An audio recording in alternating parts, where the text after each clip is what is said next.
Hi bro. Hi. Guntur కారం మీద మీ expectations ఎలా ఉన్నాయి బ్రో? ఎలా అనిపించింది సాంగ్? సో నిజంగా గుండు కారం నిజంగా ఇది మరొక ఘోరం అని చెప్పుకోవచ్చు. నిజంగా మిగతా వాళ్ళందరికీ జ్వరం అని చెప్పుకోవచ్చు. ఇది మీరు చూడండి, నా సినిమా ఎక్కడ చూసుకోండి. సో మన మహేష్ బాబు సినిమా ప్లేస్ అంటే మహేష్ బాబు ఉండు, సో మన శ్రీలీల ఉంది, త్రివిక్రమ్ మాటల మంత్రి త్రివిక్రమ్ ఉండు. సో వీళ్ళు ముగ్గురు కాంబినేషన్ చూసుకుని 100% సినిమా ఏదో తారుమారు చేయబోతుంది. సో 100% సినిమా రికార్డు బద్దలు కొట్టబోతుంది. సో ఈ సినిమాతో 100% వేరే cinema record rest in peace కాబోతున్నాయి. సో నిజంగా చెప్తాను, ఎప్పుడు చరిత్రలో లేని విధంగా మన మహేష్ బాబు ఎప్పుడు చరిత్రలో లేని విధంగా మహేష్ బాబు చూడన్నా ఇప్పుడు ఏ సినిమా చూడు తన మహేష్ బాబు అంటే తన డాన్సర్ అన్న ఫీలింగ్ ఉంటాడు. మీకు సాంగ్ ఉండు, కుర్చీ మడత పెడతాను సాంగ్ చూడన్నా, ఆ సాంగ్ ఇంటర్వెల్ సీన్లో రాబోతుందంట. సో ఆ సాంగ్లో శ్రీలీల మించి డాన్స్ చేస్తారు. ఒక డీ ఇప్పుడే డీ నుంచి వచ్చాడు ఫీలింగ్ వచ్చేది, అంతా బాగా చేశాడు డ్యాన్స్. సో తను అదే ఆర్కం చూసుకుంటాం. అట్ ద సేమ్ టైం అన్న లుక్స్ వేరే లెవెల్ ఉన్నాయి, చాలా బాగా అనిపించింది. సో నిజంగా అప్పుడు మనం చూసాం పోఖ్రీలో ఒక యంగ్ బాయ్ లాగా కనిపించాడు. సో అదే లుక్లో మనకు మహేష్ బాబు కనబడిపోతాడు. ఇంకోటి ఏంటన్నా శ్రీలీల కొన్ని ప్లస్ ఏంటంటే తనకు మంచి డాన్సర్ కాబట్టి సో తనకి అడ్వాంటేజ్ ఛాన్స్ ఎక్కువ ఉంది. అట్ సేమ్ టైం ఇంకా శ్రీలీల చాలా సినిమాలు ఏ సినిమాలో సైన్ పెట్టుకుంటూ వెళ్తుంది, కానీ ఈ సినిమాలో ఉన్నా తను ఎంత క్లియర్గా ఎంత అందంగా కనిపించింది అంటే చాలా అట్రాక్ట్ అనిపించింది అన్న. సో నేను చెప్తాను, ఈ సినిమాలో డాన్స్ వేணுమా డాన్స్ ఇరుకు, ఫైట్ వేணுమా ఫైట్ ఇరుకు, మాస్ ఎలివేషన్ వేணுమా అది ఇరుకు, మన త్రివిక్రమ్ వేணுమా అది ఇరుకు. సో నిజంగా సినిమా చాలా ప్లస్ అయ్యే ఛాన్స్ ఉందన్న. మనం కూడా కుర్చీ మడత పెద్ద సాంగ్ మన నిజంగా తాత సాంగ్ తీసుకోవడం చాలా హ్యాపీ అనిపించింది. ఎందుకంటే ఒక కామన్ మ్యాన్ ఎంకరేజ్ చేయాలని చాలా బాగా డైలాగ్ చాలా బాగా అనిపించింది అన్న.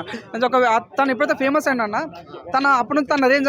గతంలో పవన్ కళ్యాణ్ గారు మొబులేని తీసుకెళ్లారు కదా సాంగ్. సో అదే విధంగా పవన్ కళ్యాణ్ తో పాటు ఇతను మహేష్ బాబు గారికి ఇలా సపోర్ట్ చేశారు అనుకోవచ్చా? సో నేను సపోర్ట్ చేశారు అనుకోవచ్చు. నేను అనుకుంటున్నా కుర్చీ మడత పెట్టే సాంగే కాకుండా నిజం ఒక్క సెకండ్ కుర్చీ మడత పెట్టే తాత ఒక 2 నిమిషాలు ఉంటే బాగుంటుంది అని అనుకుంటున్నా. తన వాయిస్ కాబట్టి తను ఒక 2 నిమిషాలు కనిపిస్తే సినిమాలో బాగుంటుంది. అయితే కామన్ మ్యాన్ గా నిజంగా తను చాలా కష్టపడ్డాడు. ఇక్కడ చాలా రోడ్డు పైన ఎంతో మందికి నిజంగా తను డబ్బులు అడుకుంటాడు పాపం తను. సో నిజంగా తమన్ కానీ మహేష్ బాబు కానీ ఒక లైఫ్ ఇచ్చారు కుర్చీ మడత పెడితే తాతకి. నేను అనుకుంటాను తను ఒక 2 నిమిషాలు కనిపిస్తే చాలా హ్యాపీ ఫీల్ అవుతాం. 100% సినిమా మీద చాలా ఎక్స్పీరియన్స్ ఉన్నాయన్న. సో నేను చెప్తాను, సినిమా కూడా ప్లేస్ ఏంటంటే డాన్స్ ఉంది, సో మహేష్ బాబు శ్రీలీల ఉంది, సో మెయిన్గా మన మాటల మంత్రి త్రివిక్రమ్ ఉంది కాబట్టి ఏదో ప్లేస్ అయ్యే ఛాన్స్ ఉంది. 6 సినిమాలు వస్తున్నాయి. 6 సినిమాల్లో ఏ సినిమా బ్లాక్ బాస్టర్ అవుతుంది, ఏది నెంబర్ 1 అవుతుంది? చెప్తానన్న, నాకు అనిపించింది ఫస్ట్ ప్లేస్ 100% మన గుంటూరు కారం ఉండబోతుంది. ఇంకోటి ఏంటంటే హనుమాన్ ఒక సినిమా రాబోతుంది అన్న. సో నిజంగా సినిమా ఏంటంటే చాలా మనం చూస్తున్నాం, అప్పట్లోనే ఆదిపురుషుడు బీటు ఆదిపురుషు టీజర్ రిలీజ్ అయింది. అదే same time Hanuman teaser release అయింది. ఆ టైంలోనే హనుమాన్ అనే టీజర్ మన ఆదిపురుషుని బీట్ చేసింది. అప్పుడు చాలా మంది ట్రోల్ చేశారు, అరే నీకు ఇట్లా కాదరా నీకు దమ్మంటే హనుమాన్ డైరెక్టర్ లాగా నేర్చుకోవాలని చాలా మంది ట్రోల్ చేశారు. సో ఆ టైంలో ఆదిపురుషుడు కాంపిటీషన్ వచ్చిందంటే ఇట్లా నేను చెప్తున్నా, ఈ సినిమా గుంటూరు కారం టఫ్ ఫైట్ ఇచ్చే ఛాన్స్ ఉంది. ఇంకోటి ఏంటంటే అక్కడికి వింటున్నాం గుంటూరు కారంకి థియేటర్స్ లేవు అని అంటారు. సో దిల్ రాజు ఎక్కువ వాళ్ళని తొక్కేసే ఛాన్సులు ఉందని. సో నా రిక్వెస్ట్ ఏంటంటే దయచేసి గుంటూరు కారం 100% హిట్ అయిపోతుంది. నువ్వు అవునని కాదన్న. సో ఈ సినిమా కొద్దిగా స్పేస్ ఇచ్చి కొద్దిగా థియేటర్ ఎక్కిస్తే మాత్రం 100% గట్టి పోటీ నిజంగా వాళ్ళు పాన్ ఇండియా అంటారు కాబట్టి. సో మనం చూస్తే మన కార్తికేయ సినిమా వచ్చిందన్న. సో సినిమా లేదంటే హీరో తెలియదు, మనకి హీరోని తెలియదు, కానీ సినిమా స్టోరీ ఒకటి తెలుసు. ఆ స్టోరీ వల్ల ప్యాన్ ఇండియా వేలింది. సో ఈ సినిమా గురించి చెప్తే హీరో సంబంధం లేదు, డైరెక్టర్ సంబంధం లేదు, హీరో సంబంధం లేదు, కేవలం స్టోరీ దమ్ముంటే మాత్రం 100% ప్యాన్ ఇండియా వెళ్ళిపోతుంది. హనుమాన్ రాసి పెట్టుకోండి. సో హనుమాన్ నిజం గట్టి పోటీ ఇచ్చే ఛాన్స్ ఉంది. ఫస్ట్ ప్లేస్ గుంటూరు కారం ఉంటుంది, సెకండ్ ప్లేస్ హనుమాన్ ఉంటుంది. ఇంకా మనం చూసాం మన సైంధవ్ మన వెంకటేష్ది, అబ్బా నిజం ఎప్పుడు కనివినిది ఎప్పుడు మనం చూడలేమన్నా.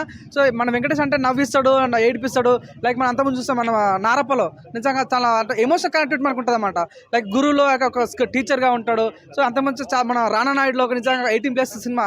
సో అన్ని జోన్ ఏడిపించడం నవ్వించడం అన్ని జోన్లలో వెంకటేష్ మంచి వర్స్టైల్ యాక్టర్ అని చెప్పొచ్చు. ఈరోజు మన హాయ్ నాన్న మనం చూసాం, మన నాన్నది బట్ ఫ్యామిలీ డ్రామా అంటే ఒక నాన్న సంబంధించిన సినిమా, యానిమల్ చూసాము, నాన్నకు సంబంధించిన సినిమా. ఇది అట్ ద సేమ్ టైం ఒక పాపను కాపాడబోయే సినిమా, నిజంగా కూతురు సంబంధించిన సినిమా కాబట్టి ఈ సినిమాకి ఎక్కువ ఛాన్స్ అయ్యే ఛాన్స్ 3rd ప్లేస్ ఉండే ఛాన్స్ ఉందని అనుకుంటున్నాను.